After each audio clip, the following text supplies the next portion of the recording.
I shoveled their driveway for free all winter. Never asked for a thing. Then one morning I slipped on ice and tore my ACL because they dumped their snow onto my side. When I called to ask why, she said, "We're not your charity case." The next week, I noticed my security lights were smashed. I've lived in Erie, Pennsylvania, most of my life. If you've been through even one winter here, you know how hard it hits. The snow doesn't just fall. It stacks up fast and heavy, and if you don't keep on top of it, you're stuck.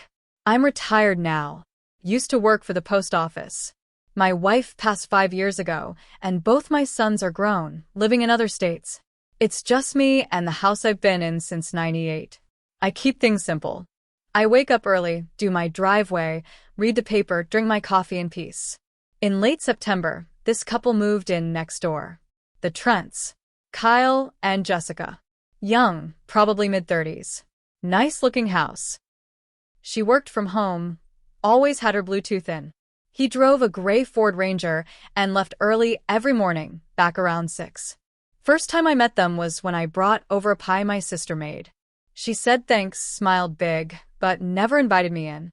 That was fine. Not everyone's neighborly these days. When the first snow came in November, it was about 8 inches.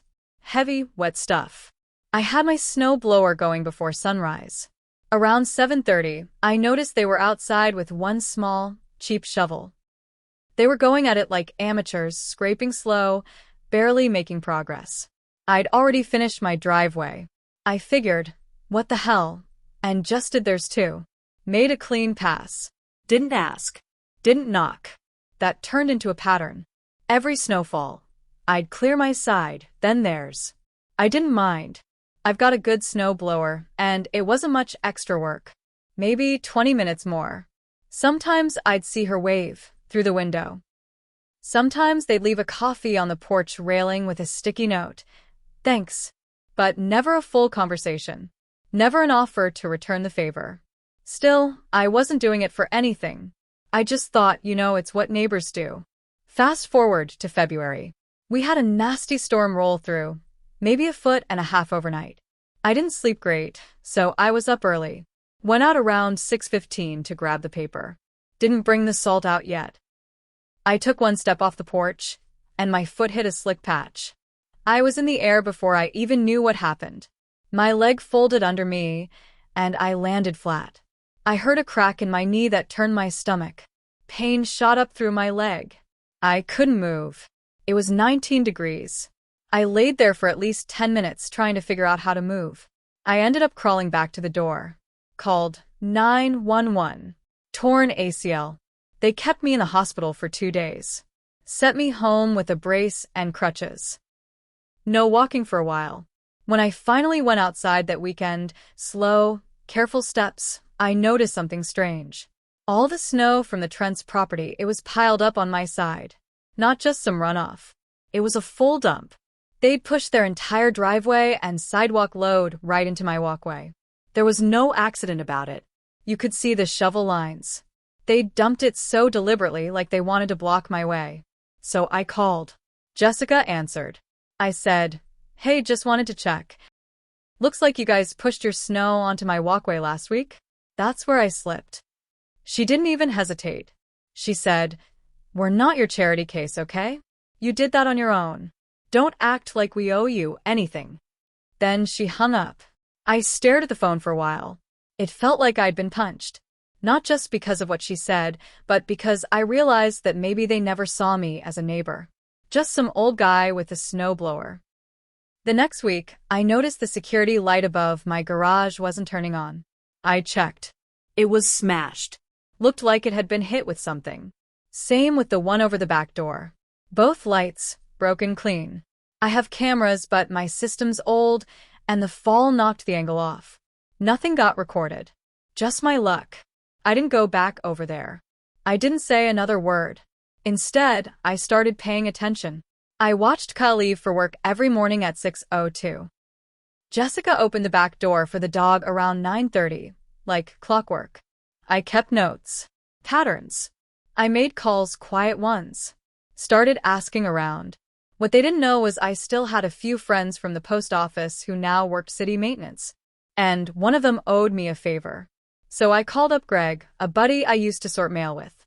Now he works in city operations, roads, utilities, property inspections. I just asked a few questions. Off the record. Hey, you ever hear anything about the new folks at 412? I asked casual as I could. There was a pause. Yeah, he said. Why? I told him they'd dumped snow onto my walk. Left out the part about my injury and the lights. Didn't want to come off like I was fishing for pity. But Greg said something interesting. They put in a permit request in January. Said they were having water line issues. Wanted the city to come out and dig. But they never followed through. Weird thing is, they never paid the winter surcharge either. That's mandatory now. That got my gears turning. So I did a little more digging. Turns out their house had a lien on it from 2 years back, before they bought it. If it wasn't settled during the sale, it could still be hanging over them. Quiet title issues. That kind of thing can get messy if the right person calls the right office. I didn't go nuclear right away. I waited. Watched. One night I saw Kyle throw a bag of trash over the fence into the empty lot behind their house. Another time, they parked their car up on the sidewalk, tires crushing the curb grass like they didn't care. I started documenting everything. Photos, dates, times. Then I made 2 anonymous reports. One to the city about illegal dumping and sidewalk violations. Another to the county about the potential lien. All I did was shine a light they'd been avoiding. Within 2 weeks, an inspector came by. Then a notice got taped to their front door. Red and white. The kind that makes the whole neighborhood look. A few days later, a tow truck showed up and hauled Kyle's Ranger away. I watched from my kitchen window as he ran outside in a hoodie and socks, shouting at the driver. I didn't smile. I didn't gloat. I just noted the time, 3:42 p.m. 2 nights after that, I heard something outside. A scraping. Like someone messing with the side gate. I looked through the peephole. It was Jessica, crouched by the trash bins, probably looking for my cameras. I tapped the glass. Hard. She looked up, startled, then ran. The next morning, I found dog crap smeared across my porch step. Fresh. I didn't clean it. I took pictures, then emailed them to animal control. The real kicker came when I found out their mortgage was flagged for review due to some issue with the title insurance. That lien? It wasn't cleared properly. The title company had to halt all processing until it was sorted. I don't know the full legal mess, but I know this. They got mail from a law office a few days later. Thick envelope. Certified. After that, they stopped making eye contact. The waves were gone. The dog stayed inside more. Kyle started coming home later. Jessica stopped putting coffee out for herself, let alone anyone else. And the snow? I watched them dig themselves out by hand during the next storm. Took them nearly an hour. I stood at my window with a cup of tea, one leg in a brace, and just watched. I wasn't done. By March, I was walking again with a cane. Still stiff, still slow, but steady enough. My doctor said recovery would take months. I said, I've got time. I kept my distance, but I kept the pressure on. I started small, called the HOA about the trash bins they always left out past pickup day. Technically, a violation. A petty thing, but enough to get them a fine. Then I mentioned to another neighbor how Kyle's truck had been towed. Just a casual, "Oh, did you see?" at the mailbox. Word travels fast on this street. A few of us older folks have a text thread, mostly updates on weather, lost pets, things like that. I didn't even have to say much. Just dropped a picture of the red notice that had been taped to their door with a message. New neighbors having some trouble already? People love a bit of gossip. Especially when it's about someone who never bothered to say hi. That's when the cracks really started to show. Jessica came out one day yelling at the postal carrier, accusing them of losing a package. A few days later, I saw Kyle slam their front door so hard it shook the porch. Their blinds stayed closed more often. No music from the back patio anymore. One afternoon, I walked past their driveway just as Jessica was trying to push a trash bin through a fresh patch of ice. She slipped hard and hit the ground.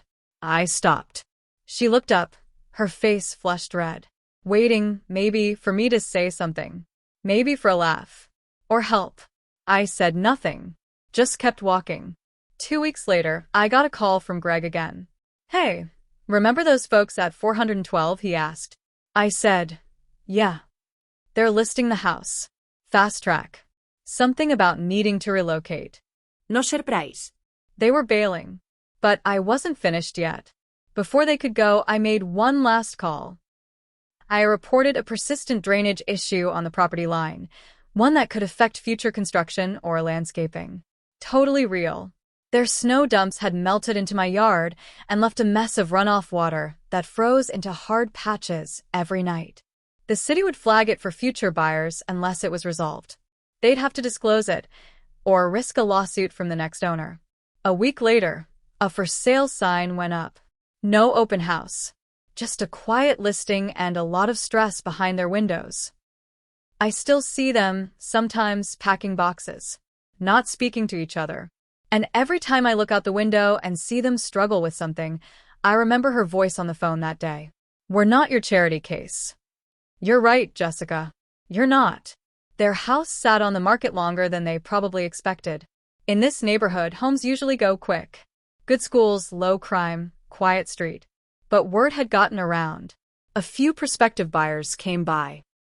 I made sure to be outside when they did, watering my front lawn, sweeping the porch. Always polite. If they asked about the neighborhood, I was honest. It's a good place, I'd say. As long as you take care of your property. Drainage is tricky on that side, though. I had some real bad runoff from that yard last winter. Tore my ACL slipping on it. Surgery, rehab, the whole deal. They always blinked a little at that. Not saying it's their fault, I'd add. But it's the kind of thing you want to be aware of before you buy. More than once, people left without going inside. I never said a single lie. Just facts. Just enough. In late April, a new sign went up. Price reduced. I watched Kyle out front one morning, pacing the driveway while he was on the phone. He kept running his hand through his hair. Looked like he hadn't shaved in days. Jessica didn't come out at all anymore. By May, the yard had overgrown patches. Their trash bins were overflowing. You could feel the tension rolling off that house like heat from blacktop. And then one morning it was quiet. No truck. No shouting. No barking dog. Just gone. A moving truck showed up later that week. Some company did all the packing for them. I watched the boxes go. Furniture, kitchen stuff, even a treadmill they never used. The crew worked fast. No one from a house ever came out to say goodbye. And just like that, the Trents were gone.